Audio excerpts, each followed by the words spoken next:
God will direct his path to represent him and only him.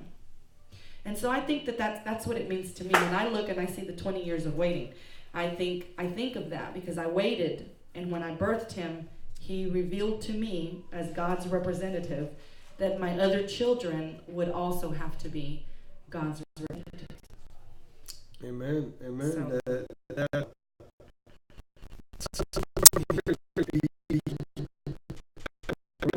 We begin to see this Abraham.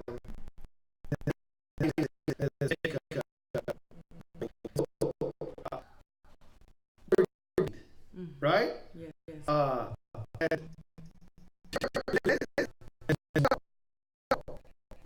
Patriarch, the Sarah, her role, his role, their son's role, because there was to be a likeness that they would represent in Yehovah. There was to be a likeness, a reflection that others would look at and begin to see our Lord in them. And so the promise fulfilled, the faithfulness of the promise. And we also, there's an interesting, very interesting portion here, because as we begin to read, we understand that there was a wrestling that was going on inside of the womb, right? Absolutely. And so almost like, what was the wrestling about, right? I mean, you don't just wrestle because you just feel like playing, No, there's a struggle. there's a meaning here. There's a higher purpose coming out here, and there's a wrestling going on in her. And she said, "What's this? What's going on here?" So the Lord Himself began to speak, and He says, "You know what? 2 nations are in your womb. Wow. 2 nations, 2 peoples shall be separated from your body. And one shall be stronger than the other, and the other shall serve the younger." What? Well, now you understand. There's the reason. And here comes Esau, right? He comes out first, and then we understand. I mean, it sounds like he couldn't wait to get out and hit that field, hit the world, right? And so and this is his brother is in it, and so he's grabbing on, right, to his heel, and Jacob's grabbing on to his heel. No, I'm coming out. It's a battle war going on, and we begin to see names that Esau was rightly called, Jacob. What was the meaning of Jacob? Jacob was a more mild man. He was one that dwelled in tents. A mild man dwelling in tents. Big difference. But yet there was a promise. And interestingly enough, we begin to understand as we before I get ahead of myself here. In verse 29, it says, "Now Jacob cooked a stew."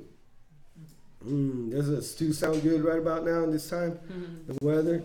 "And Esau came in from the field, and he was weary. And Esau said to Jacob, 'Please feed me with the same red stew, for I am weary.' Therefore his name was called Edom." Whoa. "But Jacob said, 'Sell me your birthright as of this day.' And Esau said, 'Look, I am about to die. So what is this birthright to me?' Then Jacob said, 'Swear to me as of this day.'" Ooh. So he swore to him and sold his birthright to Jacob. And Jacob gave Esau bread and stew of lentils. So he ate and drank, arose and went his way. This Esau despised despised his birthright. Wow. So here we are, beginning to see the firstborn and the rights, the inheritance of the firstborn. And now within their power, two brothers, one sells his birthright to the other, which it was not his birthright. He was not the first that came out. But yet we see this transaction. Yeah, it's just like in the beginning, Cain and Abel. Cain and Abel, there was one stronger than the other. There was one who was the tiller of the land, and there was one who was the keeper of sheep. Now you have the one who is a hunter, and another who is you have someone inside you, and one of them has to dominate. I mean, if we think about it, when we look at, we will see a dominating factor over one, usually. One will be stronger than the other, or will appear the other, one would appear. But in that appearance, there is deception. There is a great deception. Wow. Yeah. And it's interesting to see that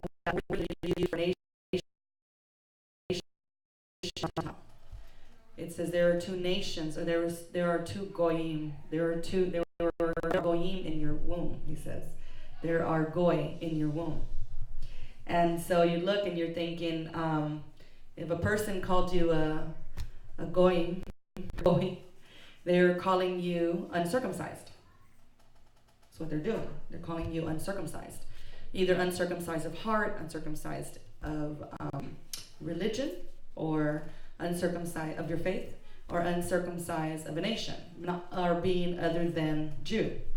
And so it's interesting how that was the only word that was used there. It wasn't a people, the word for people, or another word. And so as I think about it, I think about Abraham, and then I think about Isaac, and we're getting to Esau and Jacob, and we're looking at one father loving one and a mother loving the other, and there was a divided house. Just like the Lord had said. And this divided house was going to be in conflict against one another. Although Rebekah and Isaac would have loved each other, they were choosing sides. If you've noticed in the story, they're choosing sides. They look at each son and they have more love for one than the other. And so then we go and we look at why the hunter. Why did he love the hunter? Well, let's look at his life. So he preferred the hunter over the land tiller, the person who was the tiller of the land. And the woman said, I prefer the tiller of the land over the hunter. And so there is already a battle. If you recognize later, the son that she loved so much would have to go back to her father's house where he would be mistreated. See, the whole story is universal in the love for one another and the love that is within you for one another. One of the greatest things the Lord did in my life to kill animosity against people, or to prevent me from trying to escape closeness with people. I would escape closeness with people. I only had closeness to my sisters, or closeness to my mother or my father. But one of the things he did was he pushed people closer to me. He pushed people so close to me I couldn't breathe. And I hated it. Honestly, I hated it. I didn't want people close to me. I wanted people far from me. And so one day the Lord says, I want you to open your house and bring certain people into your house. And I said, I can't do that. It would run me up the wall. I can't let people. So I opened my house, and the first person that came in was very tough for me to deal with. And then that person went out, and then he said, open your house to this other person. I said, Lord, I already tried this once. It's the hardest thing. But I opened my door to the next person, and that too changed my life a little, and I was relieved when that person left because it was bearing too much on me. By the time the third and the fourth and the fifth person came in, I just sat there and said, I give up. What are you trying to do to me? I have learned lessons from people living with me and breaking who I am.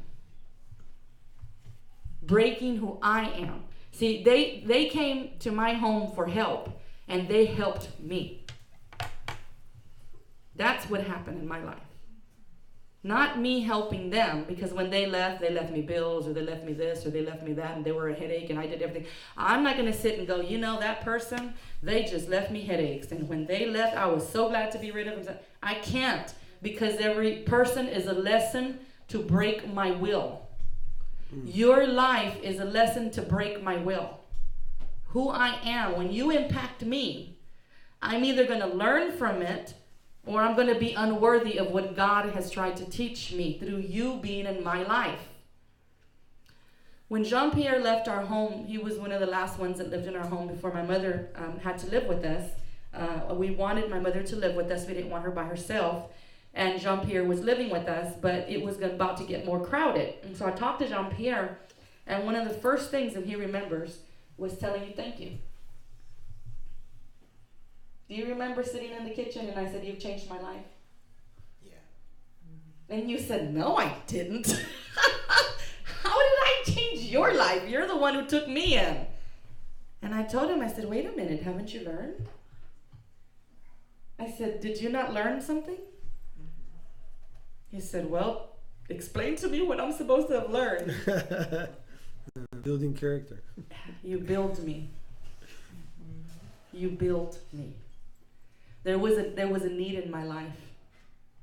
And by letting him into my life, he built me in that need. I want to say he built us. He did, because you were there, and us. you said that to him too. As a family. And that's what happens here. They were a house divided where one loved one more than the other, and the other loved one more than the other, and deception took form. Is that what you want in your life? Deception? Because that's what a house divided happens to offer. Deception and strife. To the point where the next generation will have to go looking for an answer to heal. But this is what's happening. If you just see the picture of Jacob and Esau, then we'll have to take out what Titus and Timothy said. In Titus, they were having an issue, and it was called godly living. Yeah. And he said, he was being admonished, Titus, right? And I mean, Titus was in this book. The reason why it was brought out, the indication for this letter was that there were concerns about the body. There were concerns over who's older or who does what. And so in chapter 2 of Titus it says, but as for you, speak the things which are fitting for sound doctrine, he says. Fitting for sound doctrine. Older men are to be temperate, dignified, sensible, sound in faith, in love, and ought to be. Didn't say they were going to be. Older women likewise are to be reverent in their behavior, not malicious, not gossipers, not enslaved to too much wine, teaching what is good, encouraging the younger women to love their husbands. And it goes on and on. Likewise, urge your young men to be sensible. All things show yourself to be an example of good deeds, purity, doctrine, and dignified. Urge your bondservants.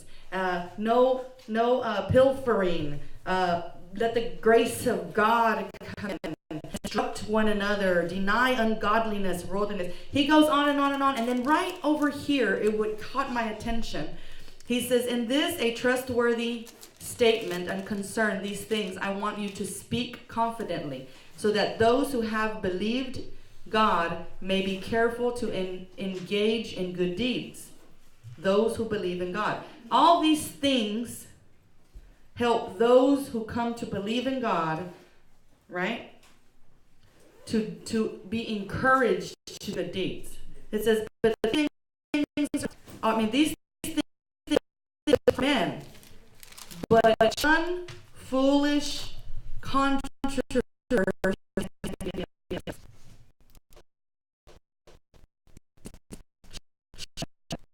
shun strife and disputes about the law.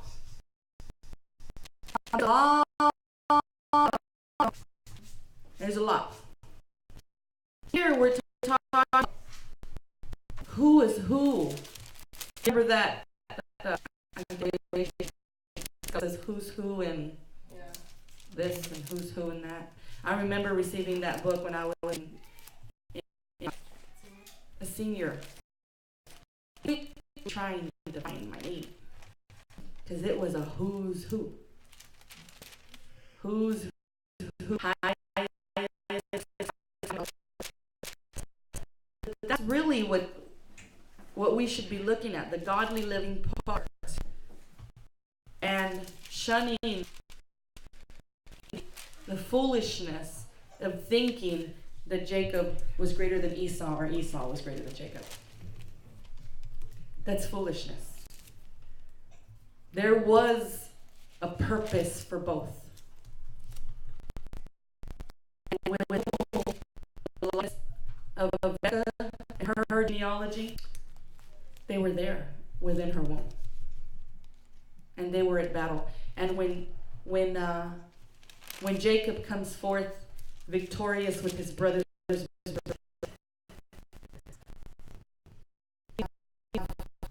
through what his brother would have gone through.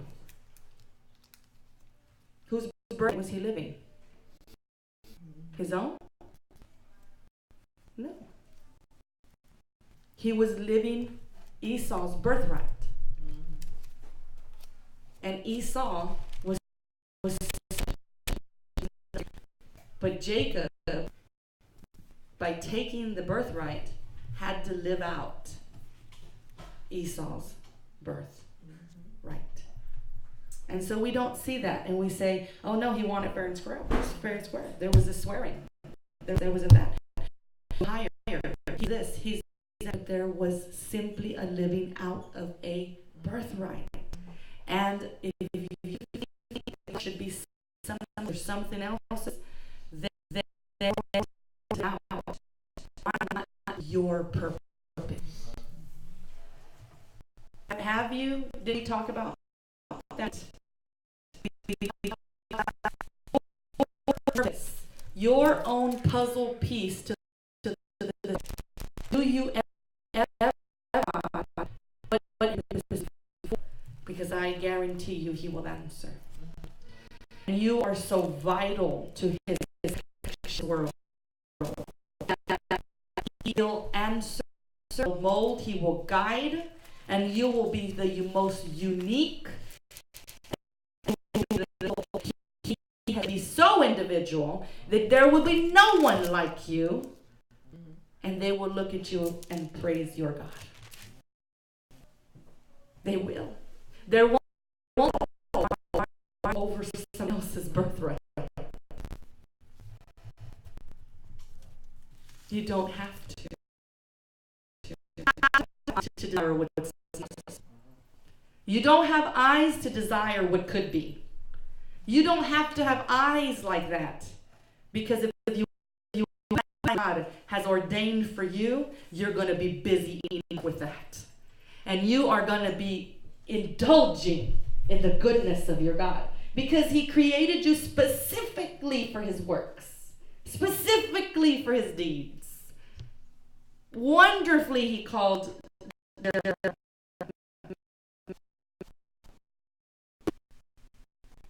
look at her and you need to tell you've been wonderfully made.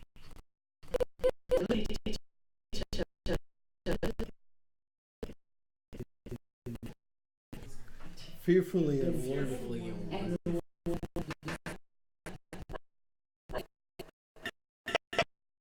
How's that make you feel? Husbands, you need to turn to your wives in the morning. You need to just look at them, and instead of saying it like this, and say, I love you, tell them good pancakes.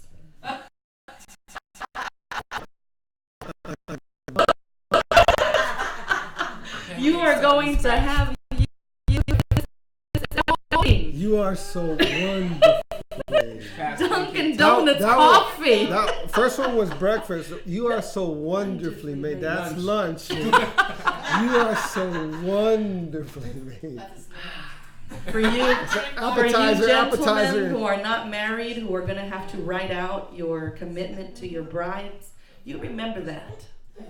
You remember that because she's not going to forget those words. There's something inside of you that needs to know how wonderful you are. And when I get to minister to people, I was ministering to a young lady yesterday that she just stayed in my heart all night. And I turned to my husband at 2 o'clock in the morning. We were getting back and we were resting. And he said, "Are you okay?" And I said, "I can't wait to see what pours out of that young lady. I'm excited. I'm so excited because the world will get to have God's representative in front of them through that one young lady." And big first step. Absolutely, Yeah. absolutely. On that road. So we need to fight the form of what your daddy gave you. We need to fight the form of what you think your inheritance is in the natural world. We need to go higher. We need to say, "God, what is it that you have called me? And what is it and how do I fulfill what wonderfulness you've made in me?" You are so special. I want to hug all of you right now. Just one more. There's an honor in it all. Absolutely. Yeah. And that honor begins to first is Yehovah. And honor your parents, honor your father and your mother is a commandment. But that commandment goes straightly in line with the representative of heaven, which is all in line to what he wants for us. He wants the best. So honor your father and your mother would be something that goes with reverence with what it's intended for you in the first place. Absolutely. Back to the first place. And so when it says if you instruct the child in the way he should go, right? He should go. And if you instruct the child on what you should, there's all should behind it. Because we can be represented, we can be good representatives and we can be bad representatives.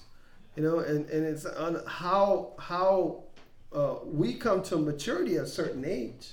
Right. And as we come to that maturity, we have to be wise on the decisions we make to move us forward on what God's intention is for us in the first place. So here, what stuck out to me was that Esau, he regretfully, he says here, he despised his birthright. And this was even before, if I'm correct, before it gets to the blessing, the rights, the privileges, the benefits, all this. He's already right there despising. It's amazing. So if he despised his birthright, which he sowed, well, how do you think he felt about his brother? There was a hostility because later on, Jacob, he has to run. Yeah. He has to run for his life. Because his brother is out to get him. He's out to punch him out. He's out to wipe him out.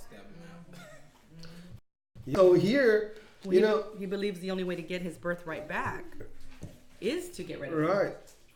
And if I can give 12 right here, he says, therefore, strengthen the hands which hang down and the feeble knees, and make straight the paths for your feet, so that what is lame may not be dislocated, rather be healed.